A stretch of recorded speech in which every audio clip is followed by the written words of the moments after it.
भले हम नून रोटी खैबै बलमा तोहके ट्यूशन पढ़ैबै। भले हम नून रोटी खैबै बलमा तोहके ट्यूशन पढ़ैबै। कचड़ा भी चुने के परी तब कचड़ा चुनी लेबै बलमा तोहके इंग्लिश पढ़ैबै।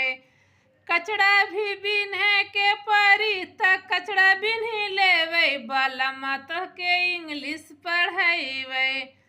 जाहे हम दाई बनी जैबै बलमा तोहके दारोगा बनैबै।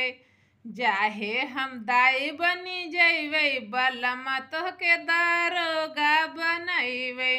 दारोगा देखिए खुश होइहे तोहर माई आ जेठानी के लाद जरी जाई बलमा तोहके दारोगा बन